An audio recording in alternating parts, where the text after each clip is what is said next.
জিয়াউলের বিরুদ্ধে যা বললেন সাবেক সেনাপ্রধান ইকবাল করিম। এই দেশের রাজনীতি শুধু ক্ষমতার লড়াই নয়, এটি মানুষের জীবন, অধিকার আর ভবিষ্যতের গল্প। সেই গল্পের গভীরে যেতে আপনাকে স্বাগতম পলিটিক্যাল ইনসাইটে। জিয়াউলের বিরুদ্ধে যা বললেন সাবেক সেনাপ্রধান ইকবাল করিম। আওয়ামী লীগের ১.৫ দশকের শাসনামলে গুম খুনের ঘটনায় আন্তর্জাতিক অপরাধ ট্রাইব্যুনালের তদন্ত সংস্থার কাছে জবানবন্দি দিয়েছে সাবেক সেনাপ্রধান ইকবাল করিম ভূঁইয়া। এতে বরখাস্ত সাবেক সেনা কর্মকর্তা মেজর জেনারেল জিয়াউল আহসানের বিরুদ্ধে গুম করে শত শত মানুষকে বিচার বহির্ভূত হত্যার তথ্য উঠে এসেছে। গুম খুনের ঘটনায় মানবতাবিরোধী অপরাধের মামলায় জিয়াউলের বিরুদ্ধে ট্রাইব্যুনাল ১-এ সাক্ষ্য দিবেন সেনাপ্রধান ইকবাল করিম। গতকাল এ তথ্য জানিয়েছেন চিফ প্রসিকিউটর তাজুল ইসলাম। এ মামলার আনুষ্ঠানিক অভিযোগ গঠনের শুনানি শেষে ১৪ জানুয়ারি এ বিষয়ে আদেশের দিন নির্ধারণ করেছেন আদালত।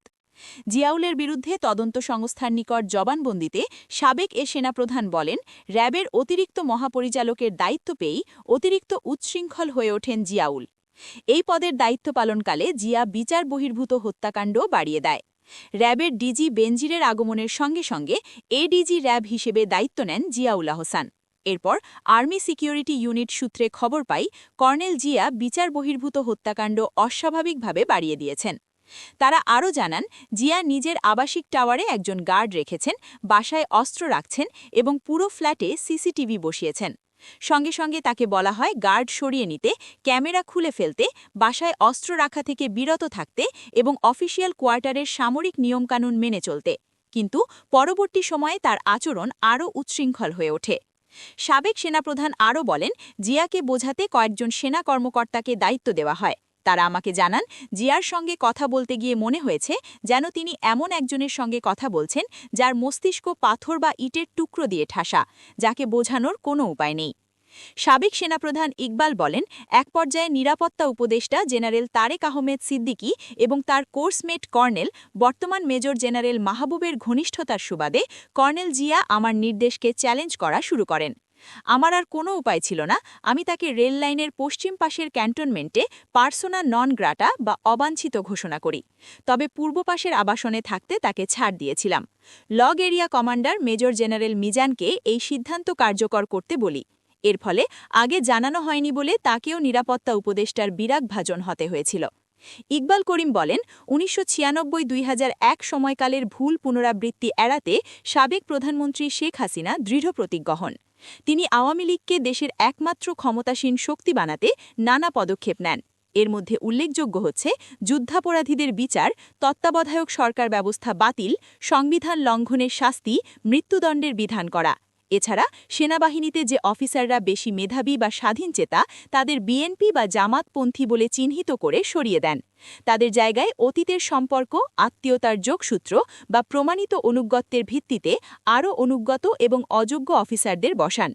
২০০৯ সাল থেকেই ক্লিন হার্ট ও জরুরি শাসনের সিদ্ধ একদল নিরেট অনুজ্ঞত অফিসার শেখ হাসিনার এজেন্ডা বাস্তবায়নের জন্য প্রস্তুত হয়ে যায়। জেনারেল ইকবাল করিম ভূঁইয়া বলেন, শেখ হাসিনা মেজর জেনারেল তারেক আহমেদ সিদ্দিককে নিরাপত্তা উপদেষ্টা হিসেবে নিয়োগ করেন।